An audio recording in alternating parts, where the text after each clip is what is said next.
ทุกคนใครชอบอาหารอีสานรสชาติแซ่บๆบรรยากาศดีๆต้องร้านนี้เลยจ้าซื้อร้านว่าคำแพงจ้าโอ้ยซื้อก็เป็นตะแพงตะค่ำอีหลีเนาะจ้าสืบเนื่องมาจากที่เฮาเห็นเพิ่นพากันรีวิวเนาะจ้าว่าร้านนี้มันแซ่บก็เลยพากันมาลองเบิงการตกแต่งร้านเพิ่นก็น่ารักเด้ค่ะบรรยากาศเพิ่นเบิง มื้อนี้มากันหลายคนเนาะจ้ามานั่งท่าโต๊ะแป๊บหนึ่งนี่ล่ะขอบอกว่าลูกค้าเพิ่นนี่แน่นร้านเลยจ้าแสดงว่า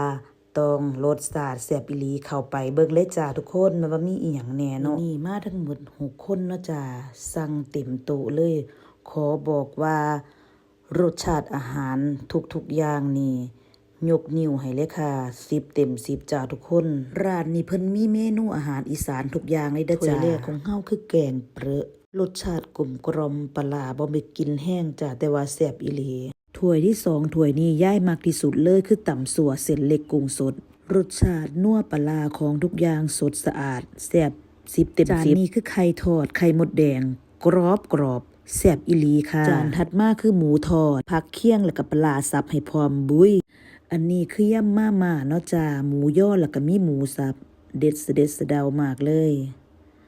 หมูยอทอดโรยงาจานนี้ย่ายกับยกนิ้วให้10 เต็ม 10จ้าเพราะว่าหอมงาแล้วก็หอมหมูยอเพื่อนๆผู้ใดผ่านมาหาดใหญ่ลงมาแวะกินได้เด้อจ้าส่วนตัวของย่ายยกนิ้วให้เลยค่ะร้านนี้ความสะอาดบรรยากาศและก็รสชาติอาหาร10 เต็ม 10เลยจ้าขอบอกขอบคุณทุกๆคนที่เข้ามารับชมคลิปจนจบนะคะสวัสดีค่ะ